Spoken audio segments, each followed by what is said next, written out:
Hello everybody, and welcome back to the Poor Man's Chemist. In this video, we are going to be producing, well, at least a solution of barium, potassium, ruthenocyanide.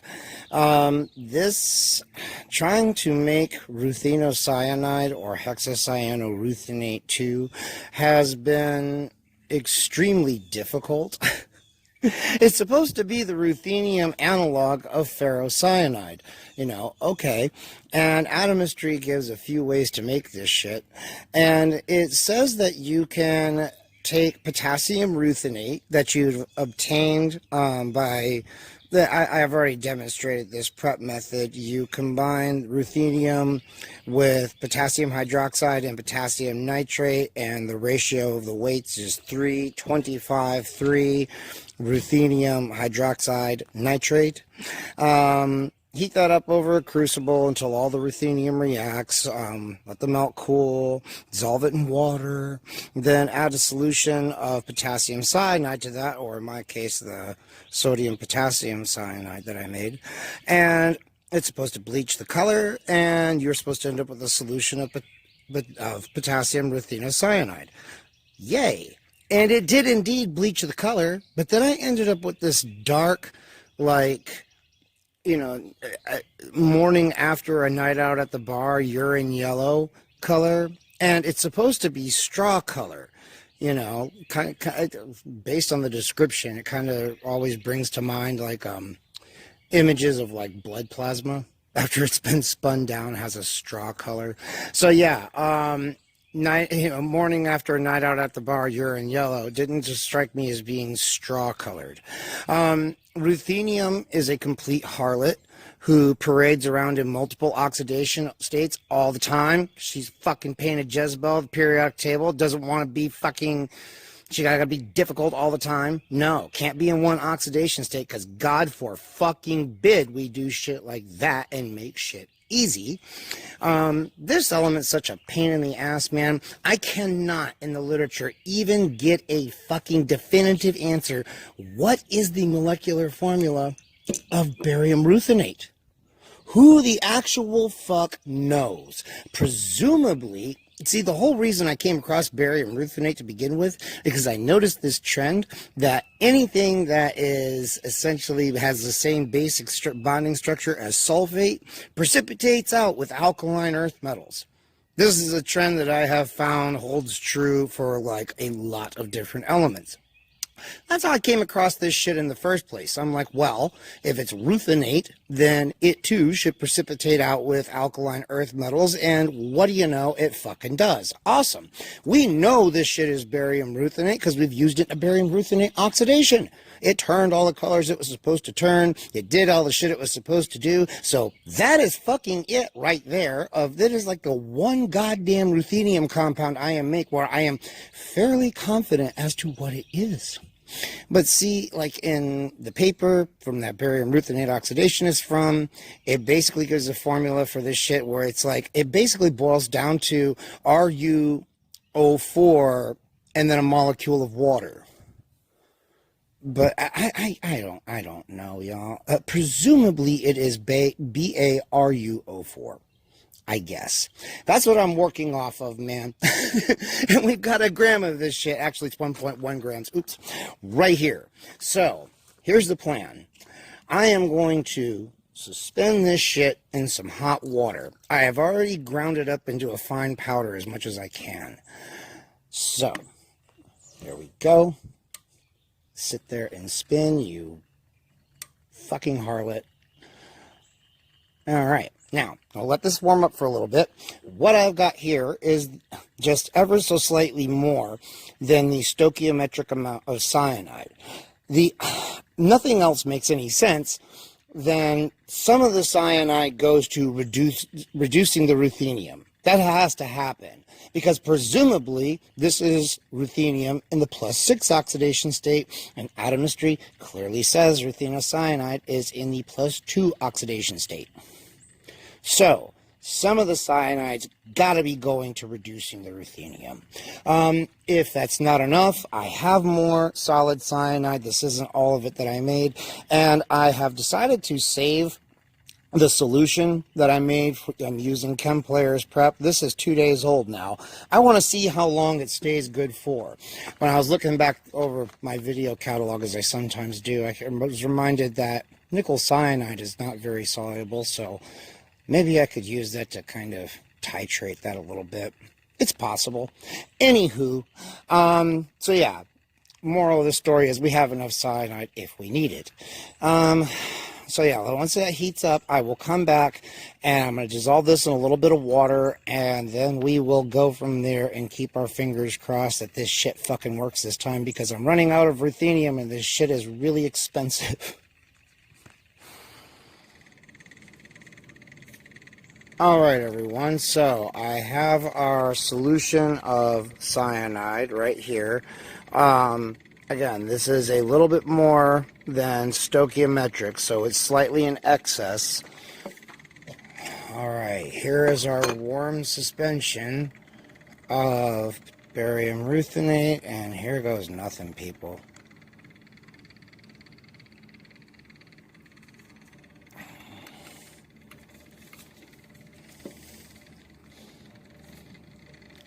Is something happening?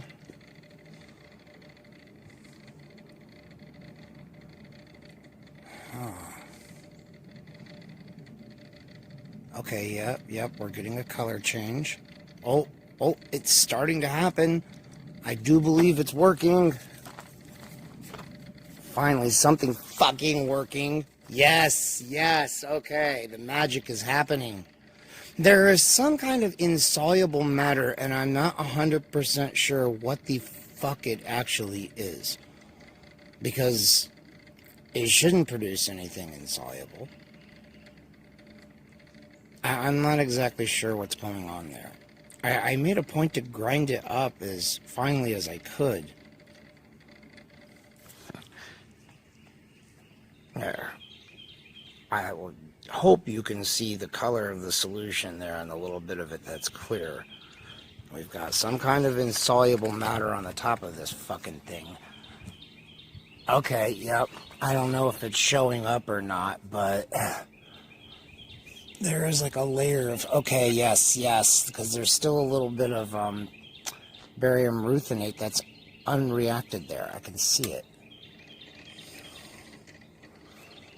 Over in the corner here.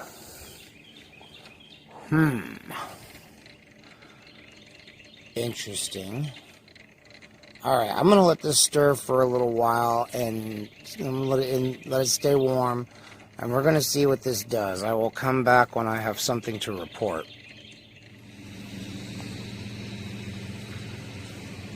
Okay, everybody, this is the final solution that I've gotten. I added, several more milliliters of cyanide to this, trying to make sure that it was indeed fully reduced. I heated it up and stirred it and then filtered it again, and this is what I've got now. Is this straw colored? I don't know that I would really call it that. It's still kind of dark to my mind, but I mean, I have very, very little information to go on, so for all I know, this could be the right color. Now, from what I understand, there is ruthenocyanide and ruthenocyanide, much like there is ferro and ferrocyanide. Since ruthenium has a whole shit ton of oxidation states it could be in, it is entirely possible that ruthenocyanide is in, I don't know what oxidation state it's in, because ruthenium can have so very many. +3, +4 maybe? It would explain a lot if that was the case. Can it be reduced back? I don't know. I don't even know that it's in the wrong oxidation state to begin with. Can I get ruthenium purple off of it? Maybe. But I think the excess cyanide is going to make that a bit of a problem. Because won't that just precipitate iron cyanide? I don't know. More research is clearly needed.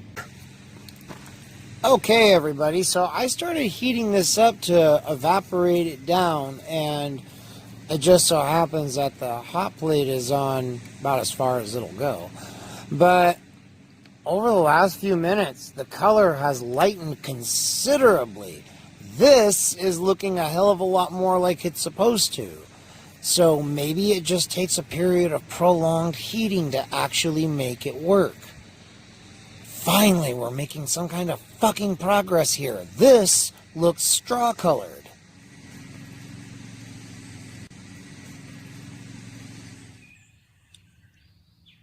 Okay, people, it fucking worked, and what's more, I can fucking prove that it did. So after I filtered this shit and I evaporated it down to, about 40 mil, whatever the fuck this is, and then I let it sit overnight, and this morning there is this solid stuff in there that looks kind of ferrocyanide-y, I guess. I mean, I wouldn't expect, given that the Ruthenocyanide are described as straw-colored, that it would look dramatically different from ferrocyanide. Maybe it's much less soluble than ferrocyanide? Maybe? I don't know. Information on Ruthenocyanide is so goddamn scarce that I can't actually find. It was a challenge just to try to figure out, that some of them are in fact insoluble. I think like lead and silver Ruthenocianides are insoluble. Again, I would expect it to mimic ferrocyanide in a lot of ways. But again, information about Ruthenocyanide specifically is very difficult to find. Now, I had a very, very hard time proving, though, that this is actually what fucking happened and that it worked, because I could not get ruthenium purple to form. And this is it, people. This is it right here.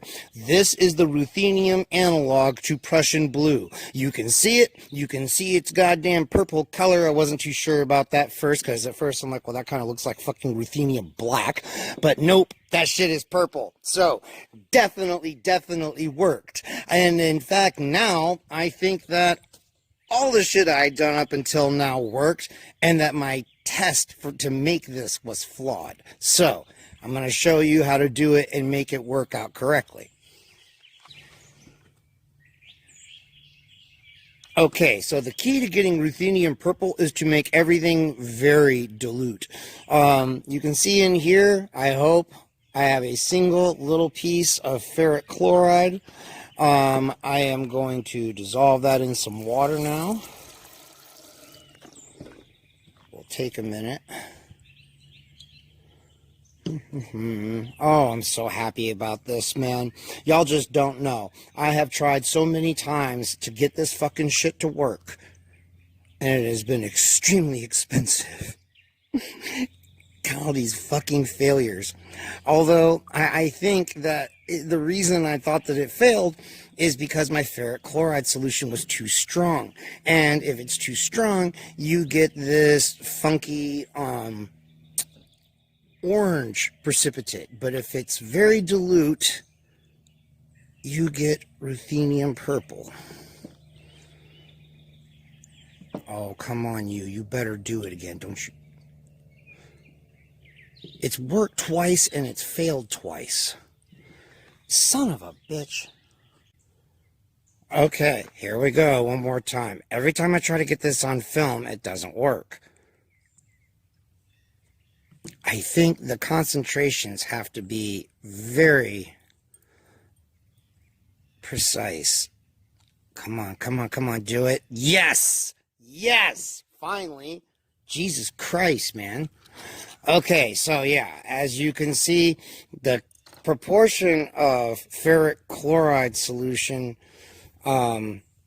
versus ruthenocyanide has to be just right. If it isn't, you end up getting this orange precipitate.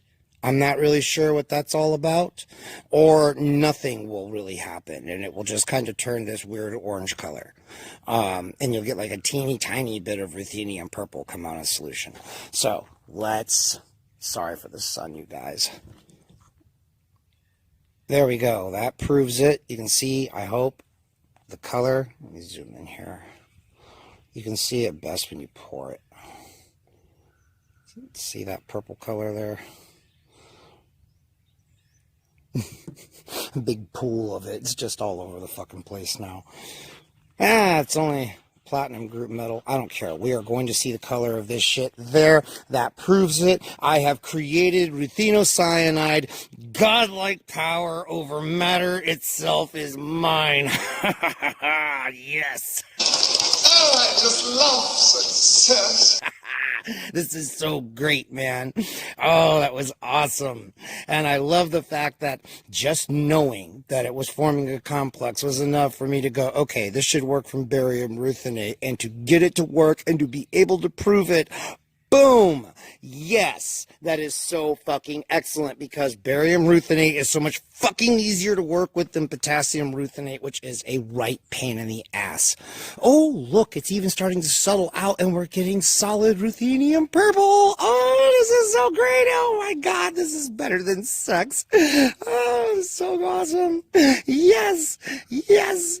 A second ruthenium compound that I have definitively made. I can prove it. I know what oxidation state it's in. You're in +2, you son of a bitch.